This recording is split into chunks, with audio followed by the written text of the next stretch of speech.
Hai hai hai. Kali ini kita akan membahas tentang peran remaja Kristen dalam masyarakat majemuk dalam konteks keberagaman di Indonesia. Kalian tahu gak sih apa itu masyarakat majemuk? Dan apa peran remaja Kristen yang harus kita lakukan?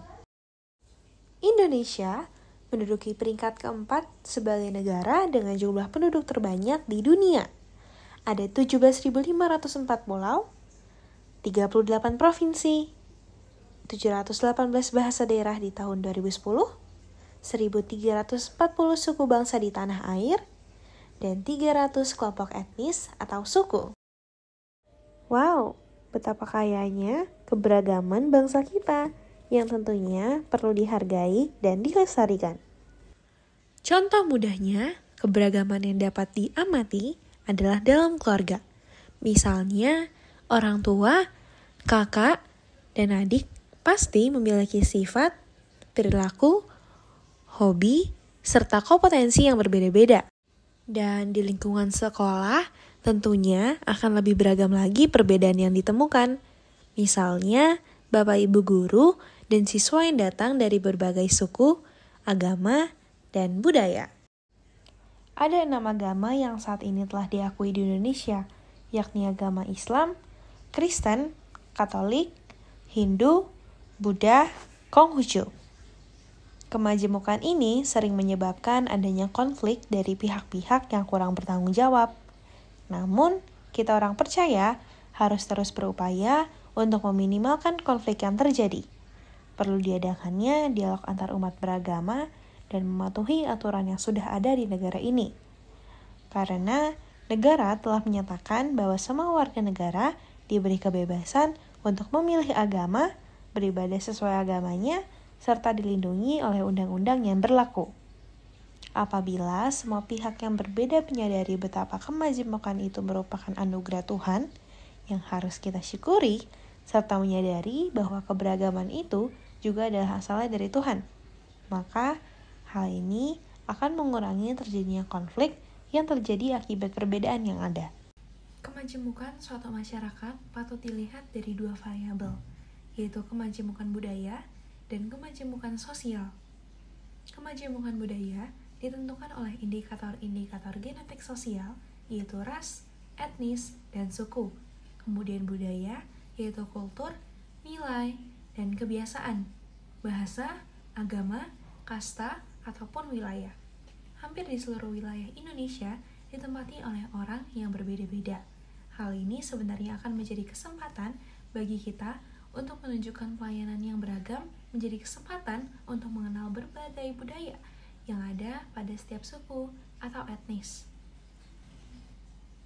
Secara umum, masyarakat majemuk merupakan sekumpulan orang-orang atau kelompok yang berbeda dan berbaur menjadi satu, di mana sekumpulan orang-orang atau kelompok tersebut memiliki perbedaan dalam hal agama, bahasa, kebudayaan, pandangan hidup, dan berbeda dari adat istiadatnya. Yang mencolok dari ciri kemajemukan masyarakat Indonesia adalah penekanan pada pentingnya kesukubangsaan yang terwujud dalam bentuk komuniti-komuniti suku bangsa dengan digunakannya kebangsaan sebagai acuan utama bagi jati diri. Memang tidak dapat dipungkiri bahwa ada perbedaan dan sosial kemasyarakatan. Namun, alangkah baiknya jika hal itu menjadi kekayaan bagi kita untuk mengenal dan memahami berbagai suku yang ada, sehingga kita menjadi kaya dalam berkomunikasi, meskipun memang tidak sebaik yang dilakukan oleh suku asli yang mempergunakan budaya atau bangsa tersebut. Kira-kira apa ya peran remaja Kristen dalam masyarakat majemuk? Yang pertama adalah membangun solidaritas sosial bagi semua orang.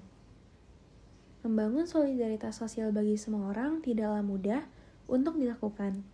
Akan tetapi hal itu bukan menjadi alasan bagi orang percaya untuk tidak melakukannya.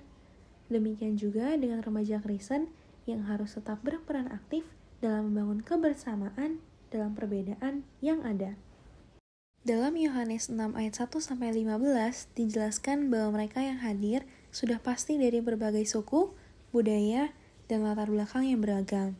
Akan tetapi, Yesus tetap melayani mereka dan memberikan apa yang sedang dibutuhkan orang banyak itu. Meskipun satu dari muridnya, yaitu Filipus, bersikap pesimis bahwa mereka tidak ada tempat untuk memberi orang banyak itu makan. Akan tetapi, Yesus tetap menunjukkan kepeduliannya dan menyatakan kuasanya akan kebutuhan jasmani manusia. Hingga pada akhirnya, mereka menerima apa yang sedang mereka butuhkan dan bahkan berkelebihan. Hal ini tentu harus menjadi penuntun bagi orang percaya dalam menunjukkan solidaritasnya terhadap sesama pada waktu yang tepat dan tidak membiarkan orang dalam kesusahannya. Yang kedua, aku mengasihi semua orang tanpa perbedaan. Mengasihi berarti memperlakukan orang lain sama seperti Tuhan memperlakukannya, memandang sama seperti Tuhan memandangnya. Kasih adalah salah satu kebutuhan dasar manusia. Kasih merupakan perasaan yang sanggup membangkitkan daya tarik. Kekristenan selalu identik dengan kasih. Setiap orang yang menyebut dirinya pengikut Kristus, ia harus hidup dalam kasih. Dalam kitab 1 Korintus 13 ayat 1-13, secara khusus membahas tentang kasih. Kasih itu sabar, kasih itu murah hati, ia tidak cemburu, ia tidak memegahkan diri dan tidak sombong, ia tidak melakukan yang tidak sopan dan tidak mencari keuntungan diri sendiri. Ia tidak pemarah dan tidak menyimpan kesalahan orang lain. Kata murah hati dan tidak mencari keuntungan diri sendiri. Hal ini menjelaskan bahwa orang percaya harus suka memberi dan tidak egois untuk semua orang tanpa perbedaan. Sebagaimana Yesus telah mengasihinya tanpa syarat, demikian juga kiranya orang percaya dalam pelayanan terhadap sesama tanpa persyaratan apapun dan berlaku untuk semua orang.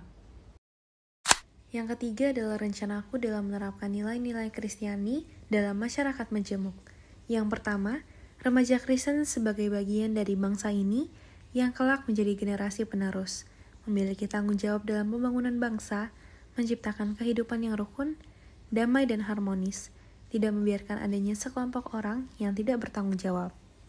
Kedua, remaja Kristen diharapkan menjadi motivator khususnya di kalangan remaja dalam mengembangkan kemajemukan dan menghargai sikap toleransi terhadap agama lain. Hal ini sangat penting untuk dibiasakan sejak masih remaja.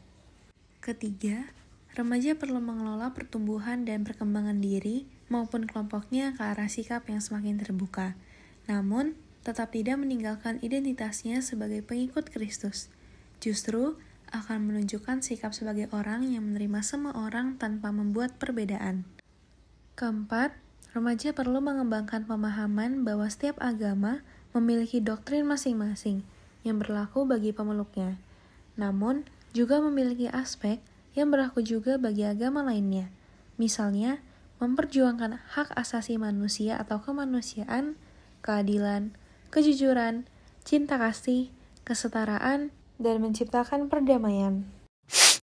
Pertama, kita dapat belajar bahwa kesetiaan Yesus selalu tertuju kepada Allah, bukan pada institusi dan praktik mapan dari komunitas imannya. Dia memperlihatkan kesetiaan pada Allah ini dengan mengasihi orang lebih daripada mengikuti hukum dan tradisi agamanya. Kedua, kita dapat mempelajari visi Yesus mengenai suatu komunitas baru di bawah pemerintahan Allah. Ini adalah visi yang melampaui komunitas Kristen. Di dalam komunitas yang memiliki hubungan-hubungan yang baru ini, perempuan dan laki-laki, muda dan tua, mereka yang ada di antara kita dan mereka yang berbeda dari kita, semuanya akan memiliki tempat yang sangat penting di masyarakat yang sangat patriarki, di mana perempuan tidak dihargai sebagai manusia yang sama-sama diciptakan serupa dan segambar dengan Allah. Mengapa Yesus menggunakan perumpamaan yang berbicara mengenai perempuan yang menemukan harta kerajaan sorga? Dalam Matius 13 ayat 33, kerajaan sorga seperti ragi yang dicampurkan oleh seorang perempuan ke dalam tepung terigu sampai khamir seluruhnya. Dalam Lukas 15 ayat 8-10, kerajaan sorga seperti perempuan mencari dirham yang hilang, yang kemudian mengadakan suatu pesta untuk bersukacita bersama para tetangga setelah ia menemukan dirhamnya. Memang, Perwujudan komunitas baru di bawah pemerintahan Allah melibatkan orang biasa yang diabaikan, orang yang tidak diakui, dan orang lain di antara kita. Ketiga, dari Yesus kita juga belajar bahwa walaupun identitas merupakan kenyataan sosiologis, ini bukanlah tujuan dalam dirinya sendiri yang kepadanya segala hal bergantung. Dalam suatu konteks yang sangat majemuk, identitas merupakan hal yang sangat penting. Yesus telah memperlihatkan kepada kita melalui banyak contoh betapa kuat identitas dirinya sebagai orang Yahudi dan Israel. Garis keturunan atau keanggotaan dalam suatu kelompok agama tertentu bukanlah suatu bukti atau jaminan dari sebuah kesetiaan. Namun, banyak orang menggunakan garis keturunan dan juga keanggotaan di gereja-gereja sebagai lencana kesetiaan. Bagi Yesus, identitas sebagai anak-anak Allah adalah karunia Allah. Dalam 1 Yohanes 3 ayat 1a. Terlebih lagi, bagi Yesus, identitas sebagai bagian dari keluarga Allah benar-benar didasarkan pada karya-karya kesetiaan, pada kehendak Allah untuk keadilan, dan kebenaran daripada keanggotaan dalam suatu kelompok agama atau keluarga tertentu. Keempat, kita dapat belajar dari Yesus bagaimana dia belajar dari orang lain dan mengizinkan identitas dan nasionalismenya ditentang oleh orang lain yang dia jumpai dalam pelayanannya. Pertemuan Yesus dengan perempuan Samaria memperlihatkan bagaimana dia menjadi seorang Yahudi yang patriotik, yang secara teguh menghargai arti penting Yerusalem bagi komunitas Yahudi. Akhirnya, dari Yesus kita dapat belajar bahwa melakukan kehendak mencakup suatu kemitraan dengan orang lain, karena tidak satu orang pun dapat melakukan semuanya sendiri. Terdapat kisah menarik dalam Injil Markus 9 ayat 38-40 mengenai bagaimana murid-murid Yesus berhubungan dengan orang lain. Terjadi selama pelayanan Yesus ketika murid Yesus yang laki-laki meminta Yesus untuk menghentikan seseorang yang mengusir setan dalam nama Yesus. Kata Yesus, "Jangan kalian cegah dia, sebab tidak seorang pun yang telah mengadakan mukjizat demi namaku dapat seketika itu juga mengumpat aku." Bagaimana seorang di luar kelompok mereka dapat melakukan hal itu? Namun, jawaban sederhana Yesus adalah, barang siapa tidak melawan kita, dia ada di pihak kita. Ini berarti bahwa siapapun yang melakukan karya pembebasan itu berbagi roh yang sama yang hanya dapat datang dari Allah. Dalam kitab Lukas 6 ayat 27-36, Yesus berkata, "Kasihilah musuhmu." Dasar firman Tuhan cukup jelas disampaikan Yesus bagi kita untuk melayani semua orang sebagai bukti kasih kita terhadap semua orang.